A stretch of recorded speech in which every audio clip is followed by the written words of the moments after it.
Welcome everyone to our latest ALTA Insights webinar.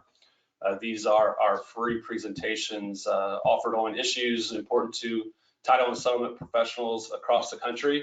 I'm Jeremy Yohe, ALTA's Vice President of Communications.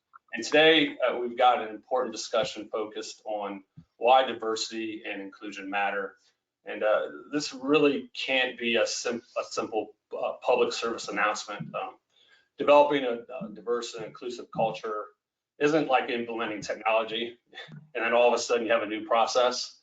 It definitely takes leadership, acknowledgement, discussion, and then a commitment that promotes the equality. And then there must be action, and we really got to ask ourselves, what can we do now? So hopefully after hearing from today's speakers, you'll get a better idea of what you can do now. Before starting, I just need to touch on a few housekeeping items. All participant lines are muted. If at any time you have a question, please submit them to the questions box. We'll hold a little bit of time for Q&A at the end of the presentation. Today's webinar is being recorded, and like all of our webinars, they're available on Alta's website at alta.org/webinars. That's alta.org/webinars. And you'll also get an email tomorrow with a link to the recording. And you can download a copy of today's presentation from the handout section. And we've also provided a copy of the March edition of Title News, which featured content from a webinar provided by the U.S. Chamber of Commerce, which also discussed what companies can be doing to build an inclusive and diverse workplace. And with that, I will turn it over to Diane Tom, ALTA's Chief Executive Officer, who's going to share a little bit of what Alta's doing on this front and then introduce today's speakers. Jeremy, thank you so much. I'm really, really excited to be here today with this really high level of speakers that we have this afternoon. And I thank you for organizing us, Jeremy, and making this a top priority for Alta, because as you mentioned, it's not a one-time discussion, right? It's something that we need to be doing every day and thinking about it differently and hearing from different voices and really kind of being able to make it part of who we are on a daily basis. And so I'm excited to introduce our speakers today who are experts in this area, but you touched on a few things that, at Alta we're doing, and like everyone, we can be doing more. So we plan to continue, but just a couple highlights. We partnered with the U.S. Chamber of Commerce. They have an Equality of Opportunity initiative. It outlines policy agenda in areas of education, employment, entrepreneurship, and criminal justice. And there's more than 500 associations, as well as state and local chambers as part of that effort. Secondly, we're also hosting conversations like this in communities across the industry as well as across the country, and addressing the inequality of opportunities and looking for opportunities that will create equality. As an industry that values home ownership and fair housing for all, this is one step in our journey to help achieve equality for all Americans. And then within our organization, last year the Talent Committee developed a sample diversity, equity, and inclusion statement. It's located on our HR sample library on the Alta website, and it's meant for members to take it and modify it and use it for your own organization. We want to make sure that folks have sort of a template that they can use, and I know you're going to pick up a lot of good tips today from our speakers. And then finally, speaking of the Talent Committee, just recently our group created a new diversity, equity, and inclusion subcommittees, and they focus on issues and develop tools and resources to help our members. We have it at the membership level and at many other committees. So just sort of a snapshot of what we're up to. But now I'm going to take the time to introduce our speakers. First, we have Felicia Bikes. Felicia is Vice President and State Manager for First American's Direct Division in Arizona. She's responsible for managing 34 escrow branches, as well as the title operations and sales teams in the state. In addition to this role, she chairs First American's Enterprise Diversity, Equity, and Inclusion Advisory Council, and is an active member of First American Women in Leadership program. Felicia passion for developing future leaders has fueled her career and influenced her 28 years of experience empowering and leading successful, multidisciplined, and diverse teams. Prior to joining First American 12 years ago, she held senior leadership positions with multiple Fortune 500 companies. She loves entertaining family, friends, and fall Saturdays watching her favorite team play football, her alma mater, Alabama. You must be a very happy Alabaman, right? Roll Tide. Welcome. That's right, roll tide. Also joining us is Damon Carter. Damon, Senior Vice President and Chief Human Resource Officer for Connecticut Attorneys Title Insurance Company, also known as CATIC. He's a member of the Board of Directors and President of the CATIC Foundation. Damon has over 20 years of diverse HR experience across multiple industries and held HR leadership roles at Aetna, United Technologies, Express Scripts, and General Electric. He's also an adjunct research analyst for IDC, a global provider of market intelligence for the IT industry. And he provides progressive thought leadership in the area of human capital strategy to IDC's IT executive program. He's published a 4-part series on CIO.com titled Answering the Call, How IT Leaders Can Effectively Address Systemic Racism. Damon is also a member of the Board of Directors for Nutmeg Big Brothers Big Sisters in Hartford, Connecticut. Welcome, Damon. We're happy to have you here today. Thank you. Glad to be here. And then rounding out our speakers is Teresa Palicio Smith. Teresa is Chief Diversity, Equity, and Inclusion Officer for Home Services of America, a Berkshire Hathaway affiliate.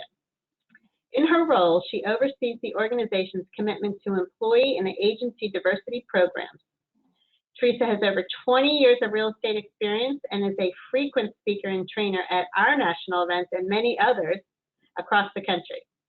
This year, she was recognized as a trailblazer for RIS Media and also wrote the foreword to From Athletics to Engineering, 8 Ways to Support Diversity, Equity, and Inclusion for All. In 2020, she founded Women Who Lead, a Facebook and YouTube series featuring powerful and influential women. She's also past president of the National Association of Hispanic Real Estate Professionals, a minority trade association with more than 75,000 members. Well, as you can see, we are very excited to have such a top-notch group of speakers here today. And thank you for joining us and being willing to really share your knowledge on this really important topic that we hope will be a continued discussion. So with that, I'll turn this presentation over to you, Felicia. Thank you. Hello, everyone. Thank you, Diane, for those kind introductions and highlighting how Alta is embedding diversity and inclusion in its organization. So that's great to hear. I think it's safe to say Jeremy and Teresa and I are so proud to be here today. We'd like to thank Diane and Jeremy for the invitation. We'd also like to thank Alta for providing an opportunity such as this webinar for the title industry to just discuss diversity and inclusion, which is a great topic for us all to be sharing on today. As a part of our time today, our primary goal is really to promote diversity and inclusion awareness and provide some relevant examples of how you can integrate these tips into your ongoing quest to become a more inclusive workplace. Most of us know that diversity when we see it, right? Diversity and inclusion, though, are 2 interconnected concepts, but they're far from being interchangeable.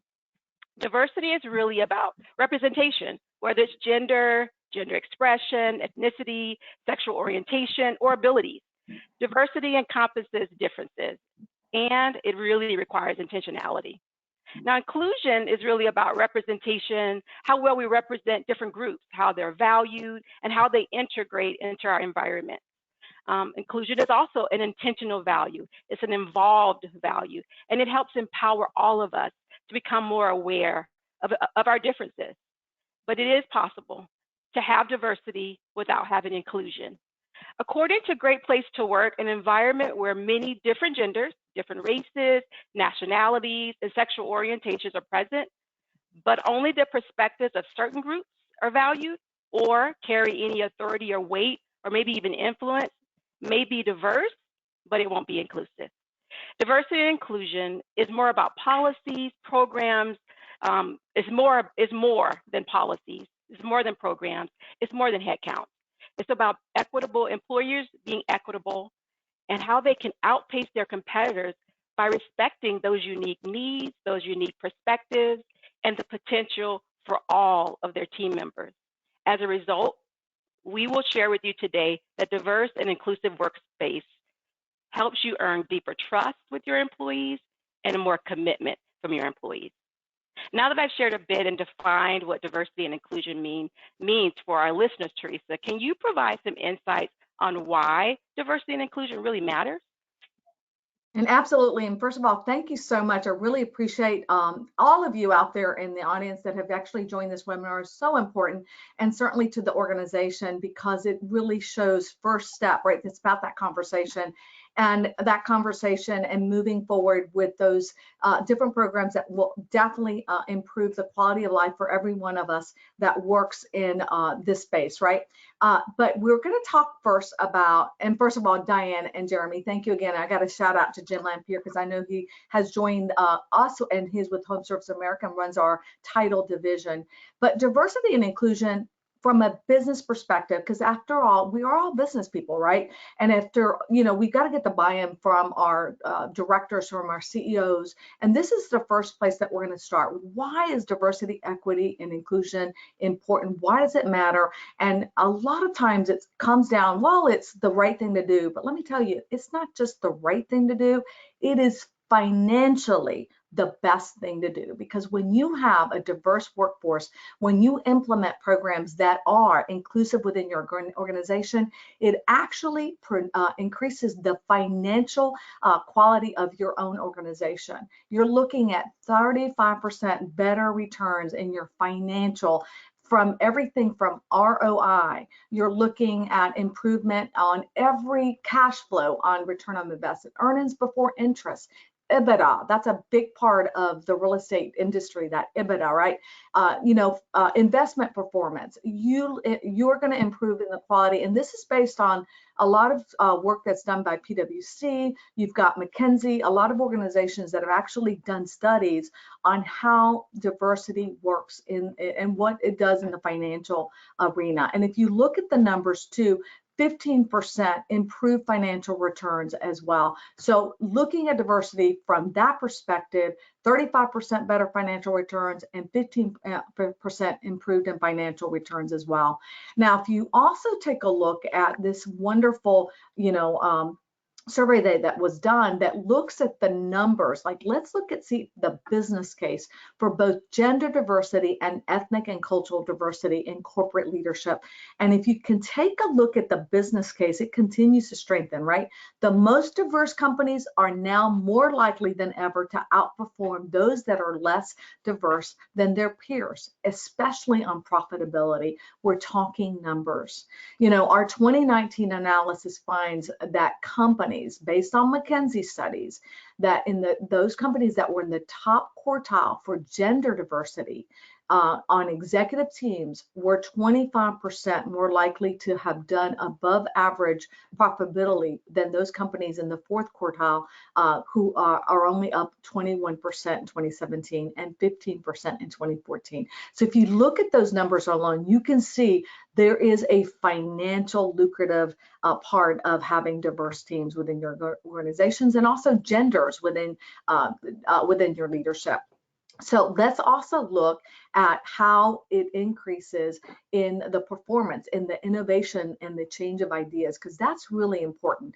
What we have found is that when companies establish inclusive business cultures and policies, they are more likely to report 59.1% increase in creativity, innovation, and openness. I mean, because people are able to exchange ideas, bring new thoughts, hey, have you thought about this? So all of these things really impact the bottom line.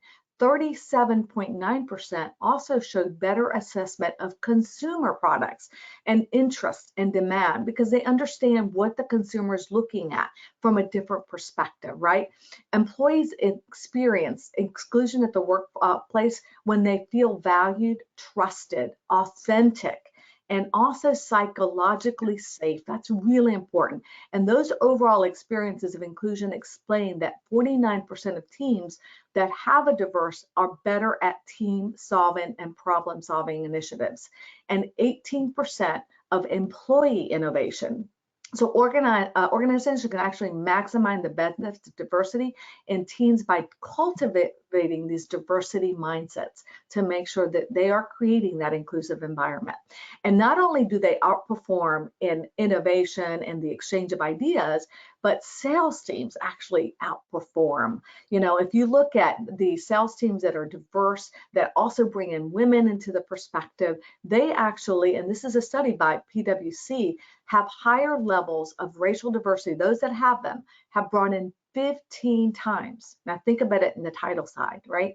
15 times more sales in revenues than those at the lower levels. And increasing that representation of women on sales teams even contributes to improved team performance through enhanced relational skills and organizational citizen behaviors, among other factors. You know, and what you'll find is that the diverse teams really reap the rewards on team performance when inclusion is part of that organizational structure. So you're really going to have an outpace of 15 times. Think about the numbers you have right now in sales when you do have diverse teams. But not only does it affect your sales, because you know the diverse teams can really impact there, but it also impacts you in all of these areas where when people join companies and they feel like they are included, people of color are going to want to join your organization. Women are going to join your organization when they see other leaders.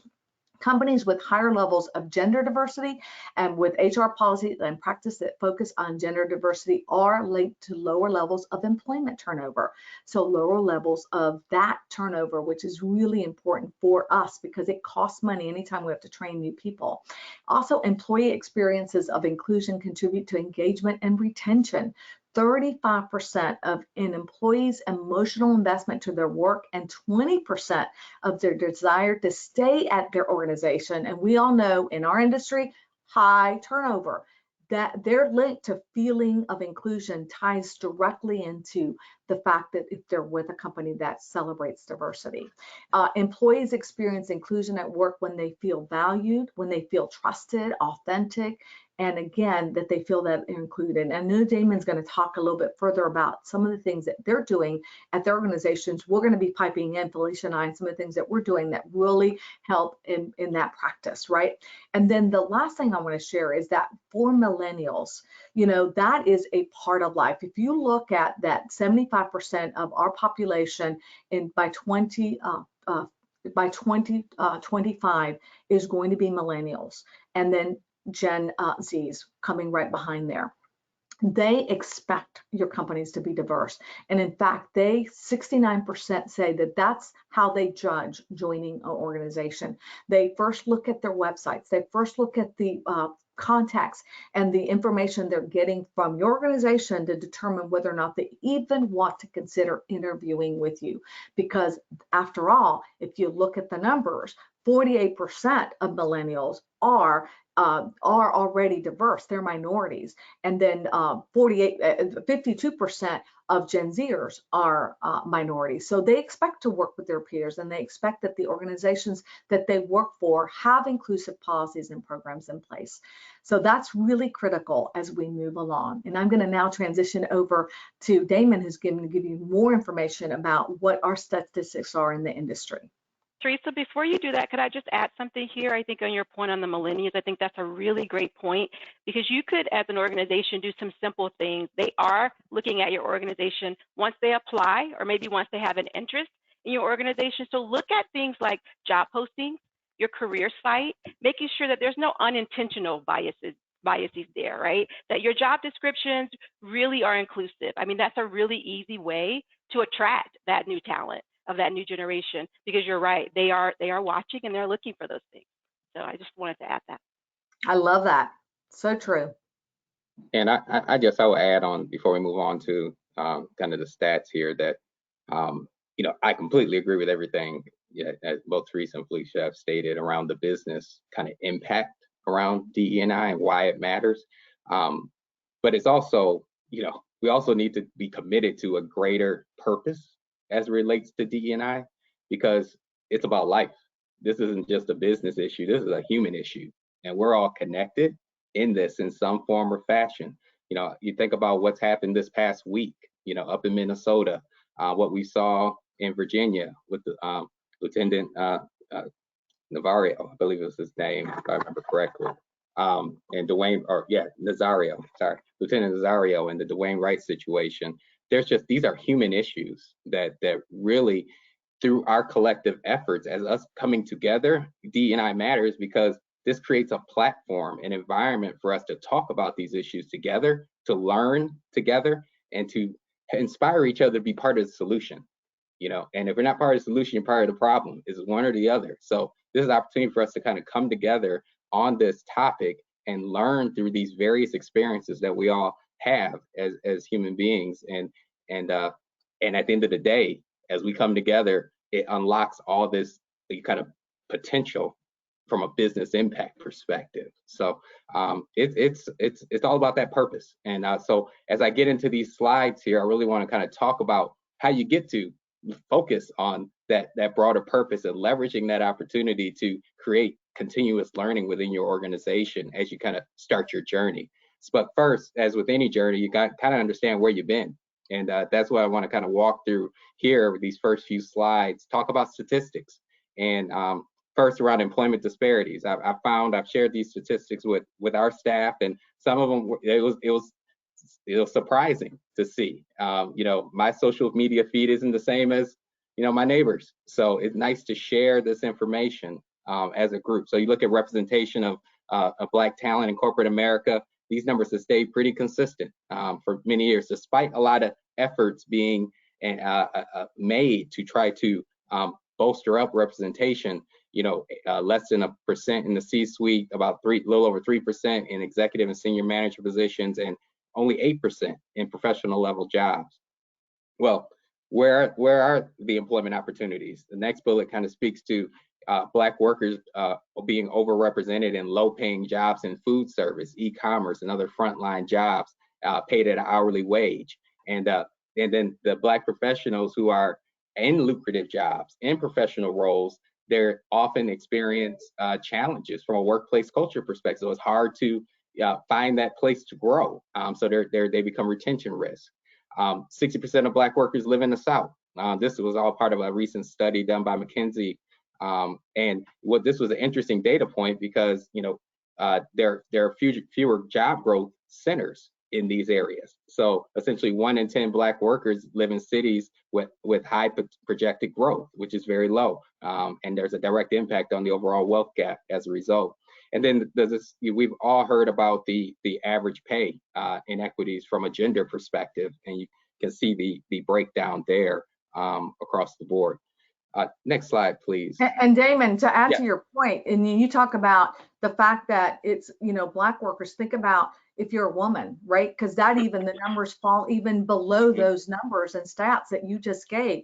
So, we're also combated, and, whether you're a Hispanic or Black or African American, you find that you are, an Asian also, that you are even lower in the numbers and the statistics when it comes to seats on boards, leadership positions, C-suite operations, in all those areas. So good points that we also need to consider as we look at implementing programs that will allow us to rise into leadership positions within our own organizations.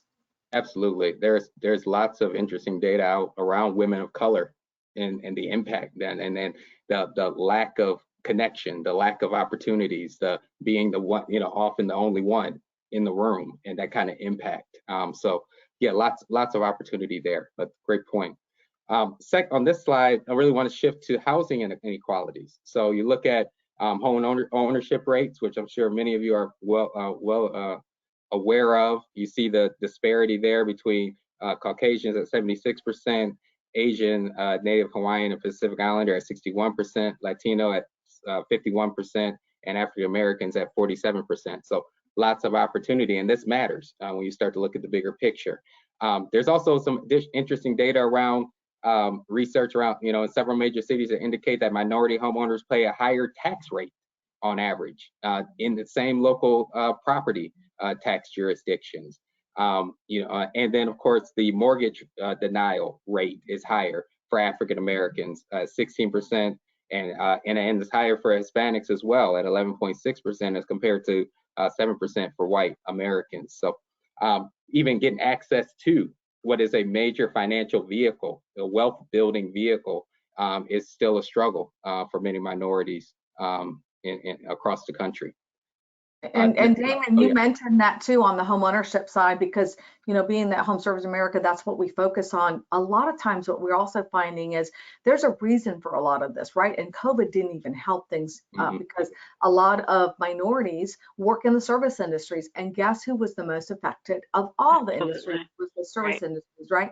So you look at most minorities, I look at Latino community, we tend to gravitate where jobs are and where we find other like-minded people. So we are in major cities. Guess what? The cost of housing is so out of whack and inventory that we are challenged with that. So these are all things that we are challenged with. We need to find opportunities for that we can actually create more homeowners and grow those numbers as well. So these are problems that we have that we really need to come up with some solutions regarding how we can get more, especially with the cost of housing as it is today. Absolutely. I think we're in the industry of where we can provide these awarenesses, right? That we can go out into the communities and start to share some of these findings so that we can, as we're doing today, make individuals and companies such as us aware of how we can impact our communities that we work in and that we serve. So absolutely. Great thing. No, great points. Thank you. Next slide, please.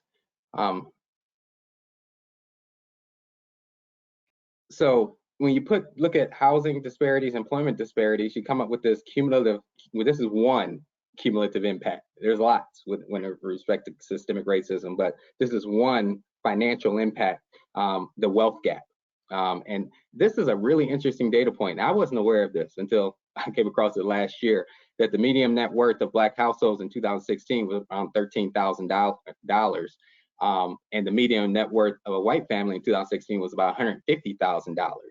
Now, the most shocking part is what I underlined here. That's shocking enough. But the fact that the gap has remained consistent for over the past 70 years is amazing. When you think about what has the advancements, the changes in policies, everything that has transpired over the last 70 years, there's still this massive wealth gap between Black and white households. So the next bullet kind of speaks to this a little bit, and it ties it back to housing. Right, and the opportunity that was missed, in the early, 70, 80 years ago. Today, African American incomes on average are about 60% of average white incomes, and African American wealth is 5% of white wealth. Most middle class families in this country gain their wealth from the equity they have in their homes, and we all understand that. So this enormous difference between a 60% income ratio and a 5% wealth ratio is almost entirely attributable to federal housing policy implemented through the 20th century. So there is a pattern, and because these things were instituted in the early 20th century, we're seeing the domino, the cumulative impact of that, where these gaps have just continued to grow, and it's the haves and have-nots kind of playing out as a result. So us being in the title industry, absolutely, we have this great opportunity, which clearly Alta is starting to put its arms around and lead the charge there, and a lot of organizations are starting to step into this space, which is hopefully the cumulative impact starts to move everything back the other direction. We start to see progress over time. I think it's little at a time, right? We can't change the entire world. We can change our world, though. We can change the impact that we have on that. So the data matters. Yep. Absolutely. The last statistic slide, we just thought it'd be good to share title industry data. So, we employ roughly about 123,000 people, almost, a little over $9 billion in wages. Average mean wage is about 51,000. And you see the second bullet, the employment breakdown. So it's about 76% white, almost 12% African American, 9% Asian, 8%, almost 8% Latinx, and about almost 70% women. And then you see the breakdown on the company ownership piece around title company ownership, 11% or so minority owned, 1.6 have equal minority and white ownership, 27.5 are owned by women with another, and 14% are equally split ownership, and about 9% are veteran ownership. So that gives you a feel for just how we look. And so as you're looking at your data and starting to dig into your demographics, you have a baseline to compare against and benchmark with respect to the overall industry, which I think is an important and healthy exercise. Next slide. So the next few slides I'll move through rather quickly so we leave time for questions, but I really want to talk about four things that I think leaders can do, like today, to really start to move the needle, because this is a leadership moment. It's our new leadership challenge, in my opinion. So first is lead with purpose and personal conviction. So you want to acknowledge and condemn. So, call it out.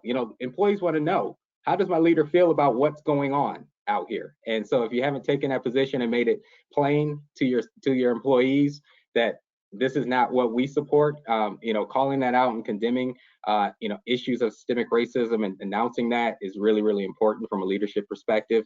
Then you also want to reflect and discuss. So create safe space for leaders to reflect on how systemic racism has impacted your organization.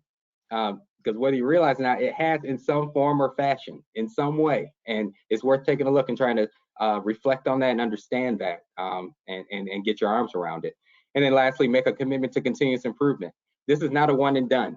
There's no magic bullet here. This is a continuous learning process, and you have to make that commitment to continuous learning while cultivating a dynamic workplace culture that consistently promotes equity, equality, and justice for all.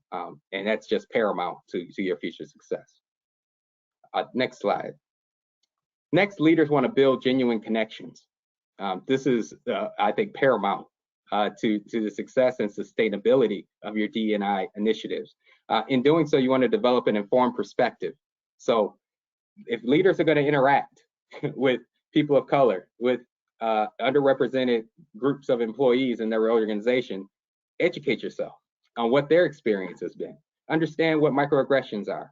Get to understand unconscious bias. Understand privilege. All those terms that you kind of hear floating around in the media, get to understand what those things are as you start to interact and talk and get to understand what the experience of the employees are within your organization.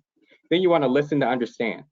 Leaders must be open to having challenging conversations and be open to being challenged. There's going to be some moments they're going to be uncomfortable, but you got to start to get comfortable with being uncomfortable if you're going to step into this space. And so embrace those moments. I teach, in my past, I've coached leaders and said, hey, if you start to feel uncomfortable, you got a learning opportunity right around the corner. Don't veer away from it. Lean into it and embrace it. So listen and understand is really important. And then creating a speak up culture. And this is something that Teresa had referenced in her slide, saying, hey, you want people to feel valued and respected enough where their voices are heard, they can bring issues forward, you celebrate new ideas, you celebrate your wins, you learn from your losses, and people, there's a level of trust established because I know I can be heard, I'm heard here. And if someone cares enough to listen to my perspective or inquire about how I'm doing day in and day out. So creating that speak up culture is a key leadership imperative. Next slide. Damon, could I add something yes. before you go on to the next slide? I love the way you said building that genuine, communication and connection. I also think authentic, right? And you touched on listening, and I think it was very important as we were journeying through, our journey around diversity, equity, and inclusion, is that silence is okay. Because if I don't know what my peer or, my Black or BIPOC, employees are going through, it's okay to just listen, because sometimes you may not have that perspective or ever have been introduced to that concept. And so I think listening is so huge, along this journey. It's actually the first thing I think is the most important thing to do, because I think that's what we haven't done in the past enough of, is to have that dialogue. And I love it when you said getting comfortable being uncomfortable, because that's what it takes, I think, to move forward. So. And Damon, I couldn't agree, and Felicia, with both of you. And one of the things I think you spoke about just on the slide before that is about acknowledging the mistakes, acknowledging things that happen, and being loud about it. And I think one of the things that our industry showed us this past year was when Charlie Oppler, who's the president and CEO of the National Association of Realtors, actually spoke up and said, look, we were wrong. In the past, we actually voted against the Fair Housing Act, and we implemented policies that actually led to many of the program, the poverty and the discrimination and the biases that we currently see in our industry. And we need to stop, admit what we made, the mistakes we've made, and move forward with opportunities and putting policies together that really help increase homeownership for everyone and follow the Fair Housing Act. So I could not agree. And I think that has actually given our organization as a whole that next view of moving forward instead of looking behind. Great. Thank you. Next, leaders have to take deliberate strategic actions. And these are just examples of some things to consider. But the important part here is you want to take a holistic approach. You hear a lot of energy put into recruitment, and can't just be about recruitment. It's about the whole employee life cycle, the whole experience. So look at your recruitment practices. Look how you're developing your talent. Look at how you're advancing talent or not advancing talent within your organization. And then look at retention. And so if you look at it through those four lenses, you can start to identify some key strategic actions that can drive improvement. And these are just some examples around, partnering with diverse professional organizations. So you get new pools of talent that you're going after, non-traditional places to go and obtain more diverse access to more diverse talent. Ensuring people of color or women or whomever you're targeting are included in all professional development programs. It sounds basic, but it's those little things. It's the practical things you need to take a look at, including people of color and succession planning strategies. Every organization, many organizations have succession planning. Well, take a look at your succession plan. And if you don't have people of color in it, you need to take a step back and try to ask the question why, and what do you need to do to address that issue. And then from a retention perspective, instituting exit interviews, stay interviews, focus group sessions, that's that continuous learning. Getting that information, that data analytics, that anecdotal feedback about employees' experience and learning from that and adjusting your strategy accordingly. Next slide, please. And the last step is activating new community engagement. So this is kind of taking it from just DE&I kind of internal practices and going outside the walls of your company and engaging with other partners that are like-minded, that have a similar interest. So identifying a corporate social justice initiative that aligns with your company's core values and strategic interests. Inviting all employees to get involved in supporting that community initiative. Engaging the board of directors and other key constituents in that to make sure they strategically support the new corporate initiative. And then partnering with other companies and community organizations. So, there are plenty of, get past the competitive nature. This is a bigger issue. So how can we partner together?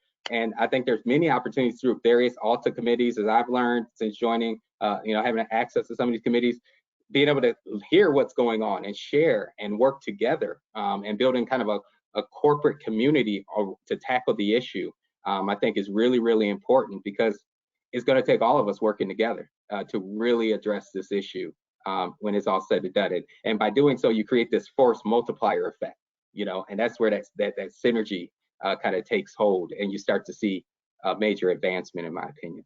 So, next slide. So as you kind of look at the key to future progress is, to me, and in my opinion, is corporate social justice. It's time and when I say that, meaning looking at all your key stakeholders and engaging them in continuous learning, your employees, your leadership teams, your strategic business partners within your ecosystem, and your community partners. I think it's absolutely imperative to get everybody in the pool, get everybody on the same page, and learn from each other as you look to step into that corporate social justice kind of space. And the quote at the bottom was from a recent article just around corporate social justice being driving a new paradigm shift. And it imagines a healthier and mutually beneficial relationship between companies and the communities they interact with, and is driven by a growing desire of socially aware consumers and employees for companies, especially socially conscious and forward-thinking companies, to do better. And there's to do better, that commitment to do better and do better together, I think is really, really important in the journey. Next slide, please. So as I kind of wrap up, this is how we've applied this to CADIC over the past 9 months or so starting back in June, we said, hey, we're going to acknowledge what's going on and figure out what we can do differently moving forward. So this is just some examples, starting with in the middle, our corporate values and workplace culture. Everything hangs off of that.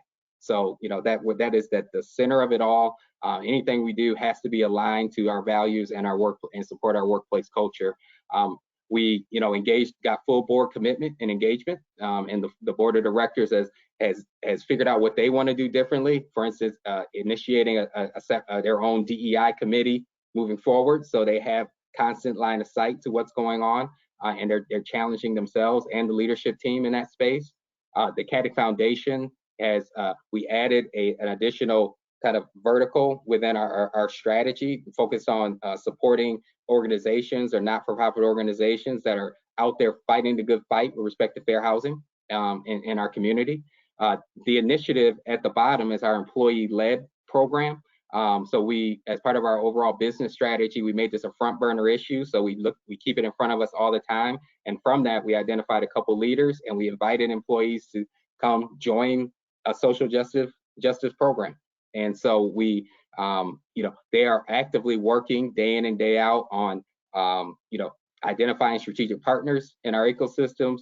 They're developing training, you know, in the community, monitoring community initiatives, doing research. The first thing we did was read the book The Color of Law by Richard Rothstein to understand the history of, you know, housing disparities. And so it's created a lot of great energy and a lot of engagement with our employees, and a way for them to dock in and to learn with respect to this matter.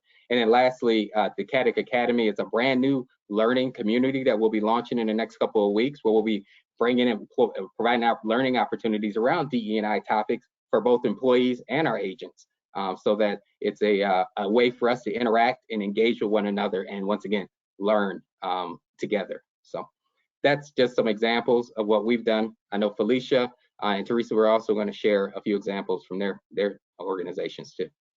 Absolutely. Thank you, Damien. I mean, that's such great information, informative information about the industry and, you know, where we've been. Like you, I like a lot of data. It's a useful way for us to begin to really ask different questions and discover really additional ways to design or enhance our commitment, you know, to a more diverse and inclusive workplace. So I want to just say to, you know, the listeners, please note that these items that we're sharing today, they're just part of your toolkit. We are trying to give you some best practices to aid you in customizing your own strategy that really best aligns with your culture and your organization, because we're all unique, right? We have unique, you know, needs in our organizations. Teresa, she highlighted, you know, why it matters. Why does diversity, equity, and inclusion matter to the overall performance? That was some great data around how, if you're more diverse, it really can be a part of your metrics and how you measure, you know, your performance. Damon, you shared some really like insightful historical data around the D&I facts, and in summary, kind of how did we get here? Really, you know, why are we at this place? I think that's really key and pivotal to know kind of not to repeat historical things. But I want to today just wrap up today's session by providing some additional recommendations. Some of the things are going to be a repeat of what Damon and Teresa shared, but I think it's worth repeating, because as you begin with your organizations, whether you're new in this, or you're at the early stages of forming some type of D&I initiative, or you're advanced in your transformation of diversity, equity, and inclusion, I think some of these things would be helpful. So where to begin? I like Damon say, just start at the basics by integrating it into your hiring practices. My favorite line is, we are a family and friends business. We most times, referrals are really a commonplace in our industry, right? We're most times going out and seeking individuals like us. And so like us may be, Damon shared the stats, right? Like us in the industry is really not the underrepresented, you know, population.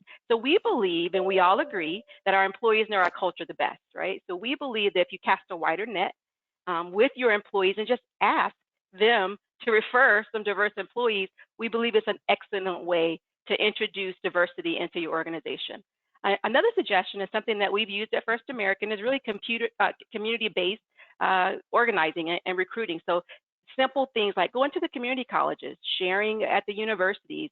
We've partnered, one of the great things we've done to really introduce the new generation into our industry is really partnering with several colleges, Recently, we did it last week, and one of their student groups to just introduce our company culture, because they're like, what is First American? Who is First American? And it's also a great way to introduce the title industry, because it's the best kept secret, right? We all agree it's the best kept secret, out there.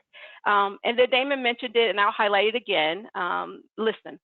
Number two, listening and engaging. I think I love it, Damon, that you said it starts with the leaders. I think that as leaders, the best, vehicle that we have is listening and providing that open communication and access channels for our employees to really express their ideas, their opinions, their concerns. But when we listen, please respond. Please respond to all of those inquiries, good and bad, because you're going to have those that say you're creating more of an exclusive organization than inclusive. So you have to listen to those as well, because there is some meaning to that as well. But you also need to create actions and comments to those, to the things that you're listening to. Like, for example, in First American, one of the things that we do every year, and now we're doing it more regularly because of COVID, we actually engage in employee feedback surveys. It's a really great vehicle for us and a channel that really has created a lot of transparency, because sometimes you think things are okay because they're silent. But if you give them a vehicle, an anonymous vehicle, in order to do that, it enables you to develop new programs. It gives that feedback to the employees where they know that there is engagement for them and they can actually be a part of the solution. And actually, I think Teresa shared, it makes them happier because they're involved, right, in the process. Number three, Damon, you touched on this too. I think you were all over my presentation, executive sponsorship. Our DE&I Advisory Council, we are sponsored by our CEO. We're honored to be sponsored by our CEO, and we also want to share that it's the best practice. Executive sponsorship and executive engagement really matters, because whatever initiative that you're pursuing, make sure that it's supported at the highest level. So perhaps it's not your CEO, but just make sure it's at the highest level of your organization. Your employees will take cues from their leadership because they lead by example. Nearly half of our employee resource groups, you talked about one that you have at CADIC, half of our employee resources groups, they're voluntary led employee groups that really foster that diverse, inclusive workplace that's aligned with our values of the organization. But they also give the executives time to sponsor and engage and show that they actually support that diverse organization. So it's a great initiative for the employees and the executives to be involved in. And then celebrate, that it's an easy thing to do. Is actually really easy to say thank you, to say, great job. At First American, we make a point to celebrate our employees. We really include them in diversity days and months. International Women's Day was in March, Black History Month and Pride Month. This year in March, International Women's Day, I had the honor of moderating a panel of some of our great, phenomenal women leaders via, thanks to COVID, via Teams, Microsoft Teams, but actually over 1,000 employees participated. Now that's engagement. We think that that's a great way, and it was simple, and it didn't cost us any airline tickets to do it and to engage our employees. Next slide, Jeremy. And Felicia, can I just pipe in too, because you really both mentioned how important it was, and I think for all of you out there, it really does need to come from the top. It's so important that your CEO, Gino Pafari is our CEO, that he gives you and empowers you with the opportunities to be able to create the programs and also implement it in the way that allows everyone to feel that they can actually do what they are going to be doing and say, not just what they say they're going to do, but actually create it. And this year, one thing, Felicia, I know you're probably going to cover is also acknowledge when people give these ideas. We just created a belonging summit, and everyone knows that the last week it was a 2-day event, and it came from one of our diversity, equity, and inclusion councils who said, hey, we would love to meet other diverse leaders across the enterprise that are part of councils so that we can start to mastermind and come up with ideas and create different initiatives that we can all champion. And it was one of the best enlightening events that we've ever held. And just the fact that we gave the voice and the opportunity to provide content that people felt like they were, participated in made the biggest difference in our organization. So it's been a big success.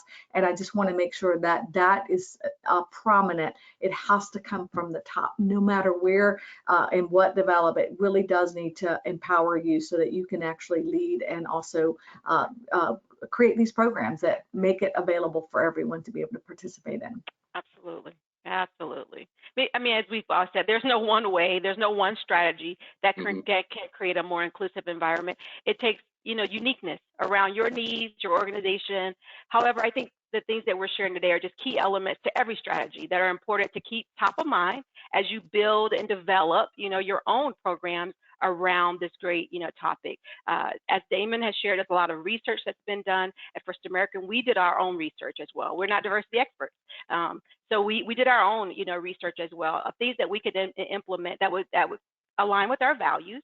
And I think these things that we're sharing today really can align with any size company, right? We're talking from maybe a bigger picture view, but really, some of the agents and that Alta has participated in this call today may not be as large as a First American, but I think some of these things are valuable at any size of a company. A good culture is what we all want. Employee engagement is what builds our trust and our closeness and our rapport with our leadership and our employees. According to Great Place to Work, there are a few things that I want to share today of what best places to work companies are doing around this theme, just to give you an idea as a smaller company, medium-sized company, what other companies are doing and that you can do as well. So Damon, you talked about it earlier, introducing D&I early in the employee life cycle. So during employee onboarding, clearly communicate why it matters, why your company cares about diversity and inclusion, how you define it, and the steps you're taking to foster it. I love what you said, a belonging summit. That sounds really interesting. But fostering that belonging in the workplace, I think, is really important. And then be prepared to answer questions, because those millennials are going to have them around your new hires about what your company has done, is doing, because we know it's a journey to kind of move that diversity needle. I think you need to be able to do that. And then where needed, as Damon has shared, developing training and educational materials that are accessible to all, because we all want that equity and that access, right? Accessible to all. And then this kind of normalizes that the talk of diversity and inclusion in the workplace. We say one of our mantras is we want it to be a part of our DNA, that it's not just a state and not just a step, right? It's just something that we're doing, and we're creating that equity, because equity is naturally born when it's diverse, when it's inclusive, when it feels like equality is in the workplace. If all three of those things are met, then equity is naturally going to be there.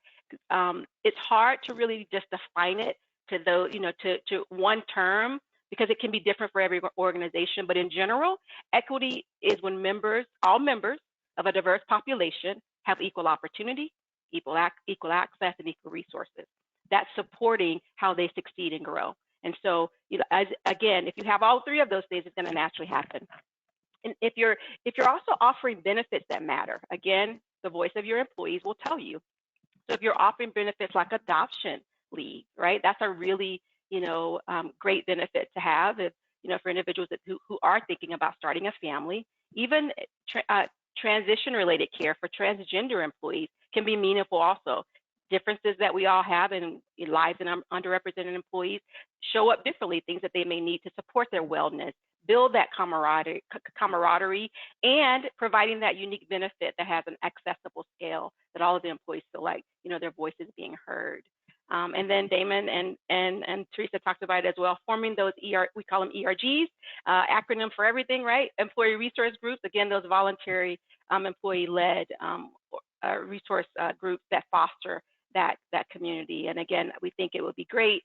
Usually you categorize those people who share the same characteristics, whether it's a gender, ethnicity, religious affiliation, lifestyle, or interest.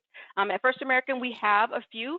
We have one for early professionals, those millennials, people who are just entering the workforce. We think it's a really great thing to engage, providing some mentorship to them of things, what to expect in the corporate environment. We also have one for LGBTQ, we have one for Latinx, and we're forming others. We keep forming them, again, because we want to make sure that we are definitely reaching the voice of the employees. But to my earlier point, our executives sponsor those as well, and they're eager to do that. So all of our ERGs are actually sponsored and supported by our executives. Next slide. And then celebrate accomplishment. Doesn't take a whole lot of time to congratulate your team, tell them job well done, and don't underestimate the value of that simple thank you or that public acknowledgement that you may give them, like during milestone dates, their anniversaries, Some people celebrate birthdays, some people don't, but that can be a good milestone date as well. Offering recognition programs and encouraging your managers and your leaders, below the executive level to really celebrate those things as well. Connecting your employees to the greater good. Damon, you talked about this, about the community outreach. A sense of meaning is priceless, and it costs nothing for us to cultivate that in our employees. At First American, we have a program called First Damn Cares. Now, this program fosters employees' philanthropic efforts, because we have lots of employees who are doing tons of great community service. And most times they do it after hours and we don't know it. Well, we want to know it. So we ask them to tell us. We actually celebrate them and applaud them for their monthly volunteering efforts, whether it's in local or national charities. We try to focus as a company to give back. We have 3 core causes. We are 70% women. Advocacy, one of our causes. Community development is another cause, and human services is our 3rd cause. And so as a part of that, we recognize employees by giving them what we call fantastic points while they're donating to charities. And with those fantastic points, they can donate more to those charities. So again, we're investing in our employees as they're doing those great efforts and contributing to that greater good, we believe, because it's more than just about profits, right? It's about purpose. And it's about, I think I wrote down, you said it's the human issue, Damon. It's more about that. And then lastly, diversify your suppliers. Again, your suppliers can benefit, you can find diverse suppliers in those underserved communities and businesses that can help uplift those communities where we're located, right, and where you're located. It can create job creation, increase wages, tax revenue. All of those things combined creates a desire for a more equitable and drives you competitively as a leader in the marketplace. Next slide. Finally, I think my last slide, and then we can open up for questions. I think we're at time, and I think Teresa actually hit on this, so I'll breeze through it. When the employees know that they're truly valued, these are just some things that a Great Place to Work has said will show up. 9 times more likely for them to want to come to work, to want to get up and actually come to work. 6 times more likely to really have pride in their work, and 5.4 times more likely to stay and retain them. So as you can see, I mean, we've shared today, there's definitely some complexities. Certainly this isn't a one and done, but as leaders, we must tap into these collective brains, and I've been honored to share the stage virtually with them. But I'll turn it back over to Jeremy in case we have any questions that we want to field. Hey, Felicia, Teresa, Damon, powerful stuff. Thank you for carving out an hour of your day, and hopefully people continue to carve out time in their days going forward to move this forward. Again, as a reminder, submit your questions in the questions box. I know we're at the top of the hour, but I think we can spend a few minutes answering your questions. Questions for the speakers actually has been light, just maybe because there's a lot of information to take in and to think through how to thoughtfully approach this. Damon, I love again how you point out, while there is a business case for this, at the end of the day, this is a human issue. Yeah. And yeah, this is a business, but we're in the business of providing jobs and home ownership. So, right. Which is all about people. Some comments actually from people who, yes, again, this is being recorded. Everyone will get a link to the recording. The additional comment from Perla was, this is gold. Would love to listen to this again. And Andrea said, this is one of the most thoughtful D&I presentations I've seen on the subject. Thank you. So again, thank you to everyone. In lieu of questions from the audience, I just had a couple of maybe, Damon, you mentioned the term unconscious bias. Could you expand on that a little bit and help the people in the audience on what that means? Yeah, I mean, my understanding, as I've learned over the years, is that we all have unconscious bias. We have preferences that we don't even think about, that kind of drive our behaviors, and sometimes those get in the way and lead to negative outcomes through our interactions with others, and we're often not aware of that occurring. So there's a implicit bias test that I encourage everyone to go check out, that I think is still free, that Harvard had put together, I believe. And it's really insightful. I learned a lot when I went through that process. And once now you're aware, it's been brought to your consciousness, now you can figure out how you can prevent kind of adverse or negative interactions, now that you're more aware of what that particular bias may be. And unfortunately, it leaks into recruitment practices. It leaks into, we got to watch it leaking into AI as we, that's supposed to be the fix all for, the solution for kind of eliminating bias in recruiting or mortgage approvals and things of that sort. But if the programmers are still unconsciously entering bias into it, it's going to just perpetuate the ongoing issue. So it's something we just need to heighten our awareness around. And I'm sure, Teresa, this is something you we did. We actually, frequently. Absolutely. And last year we actually implemented it, unconscious bias, and 100% of our employees actually through our systems, we have Alta Pro, actually took unconscious bias training. And so I'm really proud of that because we wanted to make sure everyone understood, hey, it's culturally, it's based on where you live. It's based on maybe treatment that you had, maybe you were bullied, maybe you're part of it. We all feel it, we all have it. And so it's important to acknowledge it. And this year we actually did something very unique in that we actually also implemented a new training called inclusive language. It's a training that I created along with my counterpart at Berkshire Hathaway Energy, and it's great content about how to make sure that we start to think about everything we say, because words matter and they really make an impact and a difference on how to address people and what's the best inclusive way to talk to people. So it's a great course, and that's our next step level that we are now implementing this year. 100% of our employees are going to be taking the inclusive language training. So I'm excited to announce that initiative as well. I love that inclusive language term. I know I learned something new just because I've been doing this work, is I often say guys. Hi guys, bye guys, how are you doing guys? We shouldn't say guys, because that may not be everyone's preference, right? So we should say everyone. Hey, y'all. Yeah, I was going to say, or I can go back to my Southern roots and say, hey, y'all. Alabama girl. It covers everyone, right? So I think inclusive is important. And I think really that unconscious bias is really, most times it's unintentional. We don't even know that it's happening, right? We really don't. So it's really good to have training done and your leaders to be trained and, to make sure that we're all invested, in that. So great question, Jeremy.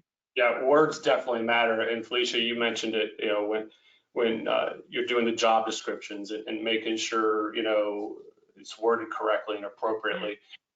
Look at your website, the images you use. Absolutely. Absolutely. There's a lot of wrinkles to consider, as you're looking to, develop this culture for inclusivity and diversity. Yeah. We do a lot. At Alta, when we're developing videos and, to promote out to consumers and home ownership, hey, it's not just, you would think of, your male and your female and they're married and they have their kid or they're white, you've got to have a cross section of homeowners that you're representing. Just recently, we just launched an online community where members can come and exchange ideas, and we're using the word elite, and I was like, no, we need the word has all kinds of negative,